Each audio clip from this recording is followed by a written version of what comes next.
Palangga, may tanong pa sila. Ano daw? Ano ka ba daw? Loyalist sa Duterte o supporters? Kasi si Harte, supporters siya, hindi siya loyalist. Ako loyalist ba ako ng Duterte? Okay, I'll tell you the story. Ang husband ko taga Davao. 2015, okay, nung hindi ko talaga kilala si Pangulong Duterte. Kasi I saw you in Malacanang. Yes, hindi ko talaga pakilala kung ano ginagawa ni PRRD.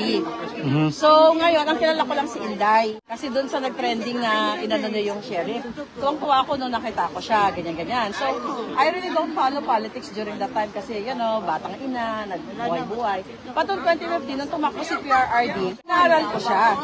Sa tinanong ko, yung mga palangga from Davao, na ito ginagawa ni PRRD. Kaya naman, nung 2015,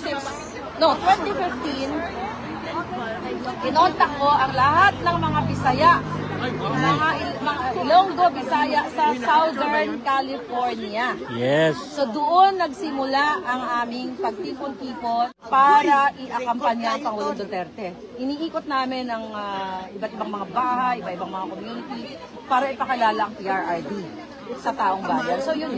So loyalist?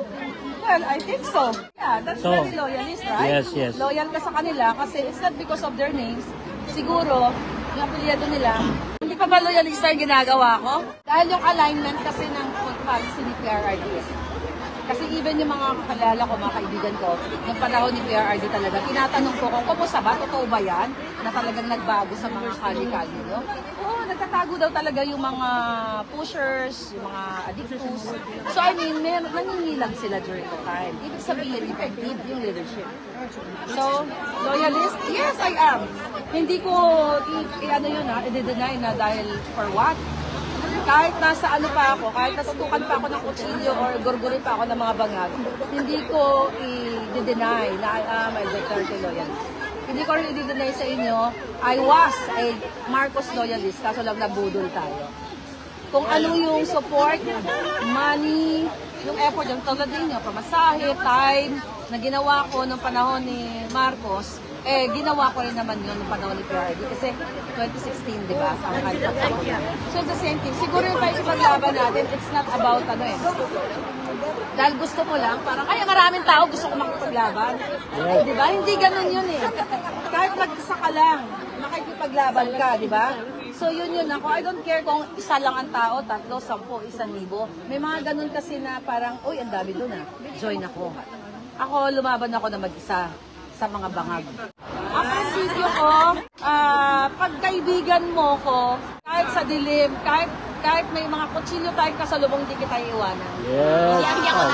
I will go. Hindi, totoo yun. Hindi ka tayo iiwanan. Basta may humarang sa atin, may mga ganong kaibigan, di ba? Pag nasa bingid ng kamatayan, tinatabuhan ka. No, ako hindi. Sabay tayo harapin ang kalaban or buhay. So in terms of buhay naman, prinsipyo, huwag ka mang-api ng kapwa. Huwag ka mang-apa, huwag ka man-loko. That's it.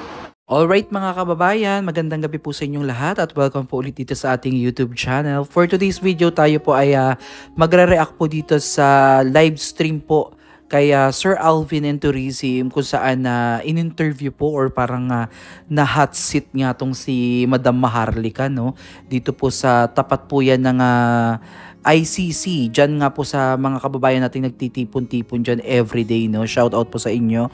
So ayan, itanong dito kay Madam Maharlika kung siya ba ay isang loyalista o isang supporters ng pamilya Duterte. So ayan nga po, no, sinagot nga po yan diretsahan netong si Madam Maharlika na siya nga po ay isang loyalista. At ayan, binuking niya nga itong si Tatay Digong at ang pamilya Duterte na talaga namang maganda ang pamamalakad sa Davao, no, dahil mismong siya ay nagtanong-tanong daw, no. Sabi niya nga kasi dito sa kanyang interview, hindi niya daw personally kilala tong mga Duterte na to, no, kundi si VP Sara Inday lang. Alam niyo ba, maalala niyo ba dati mga kababayan yung tungkol dun sa sheriff, no, na parang about ata din sa demolition yon, na yung sheriff na yun ay sinuntok nga nitong si VP Sara, no.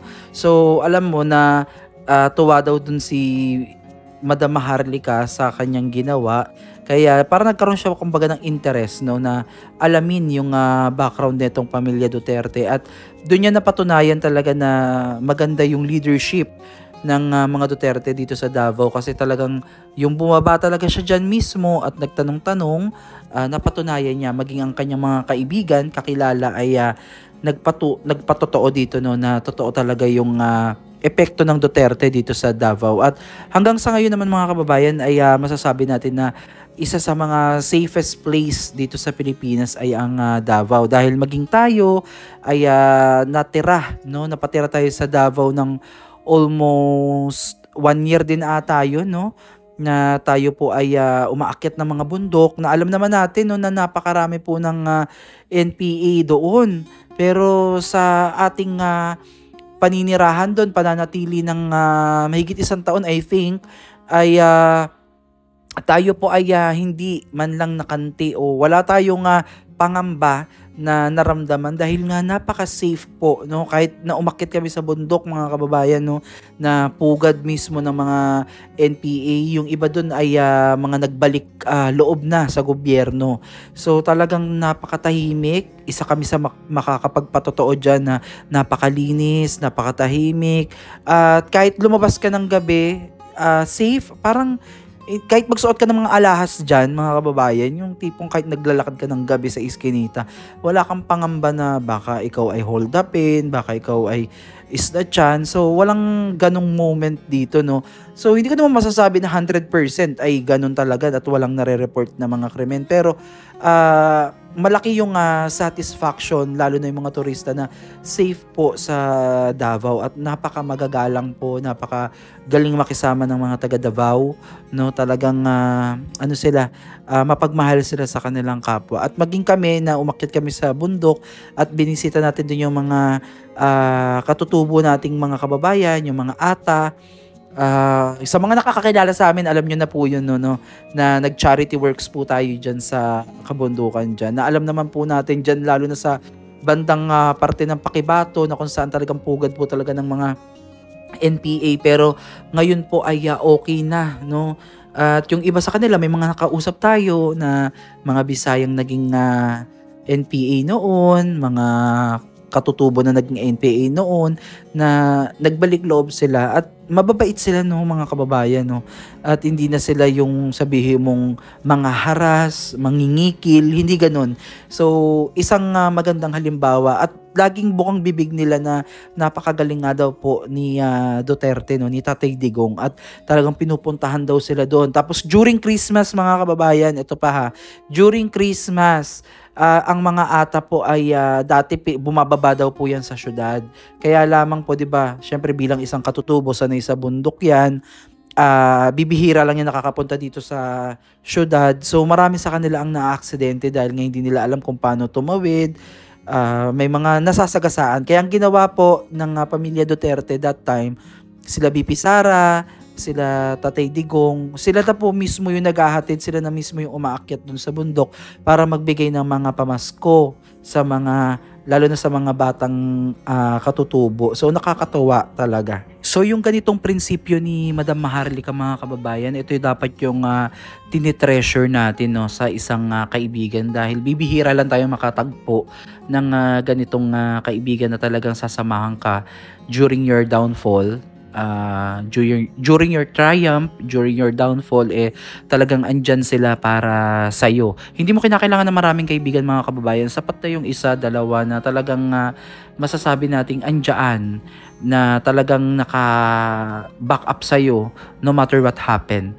So, yun. Ito yung pinaka kagandahan sa prinsipyo ni Madam Maharlika, at maihahalin tulad natin yan sa ating pang-araw-araw na pakikibaka, no, sa ating buhay, kung saan marami tayo na tinuturing na kaibigan, pero masasabi nga ba nating kaibigan nga ba sila, o kaibigan lang sila dahil may napapala sila sa atin, no? So hindi natin talaga masasabi, at kinakailangan talaga na kapag ikaw ay nagkaroon ng ganitong kaibigan, ay huwag mong papakawalan, huwag mong sasayangin, at huwag mong sisirain ang kanilang tiwala, dahil napakahirap makatagpo ng ganitong kaibigan, ganitong klaseng tao. So, ang lesson natin dito mga kababayan sa naging interview po ni Madam Maharlika ay yung prinsipyo mo, yan yung mismong identity mo. No, at kailanman ay hindi yan maaagaw sa iyo or maangkin ng nino man. At regarding naman dito sa kabuuan ng video about kung loyalista o supporters si Madam Maharlika, siya nga po ay isang loyalista kung saan hindi siya loyal sa pangalan, kundi loyal siya doon sa alignment na tinatahak po ng pamilya Duterte, no, kung saan si PRRD talaga at sila Inday Sara ay talagang ang puso nila ay para sa Pilipino, para sa masa, para sa taong bayan. So yun yung hinangaan at tinitingala ni Madam Maharlika dito sa kanyang naging interview. At maging tayo ay ganun din, no, na hindi naman dahil Duterte ganun na din, kasi iba-iba din naman sila ng katangian, pero what matter most is kung ano yung nagiging resulta sa kanilang pag-upo, sa kanilang pagiging leader sa kanilang lugar, ano yung epekto, ano nga ba yung resulta ng nangyari during their time. So yun yung isang malaking patunay, yun yung isang malaking ebidensya kung sila ba talaga ay worth it na mamuno sa kanilang bansa. So maraming salamat mga kababayan. Comment down below ang inyong opinion. God bless!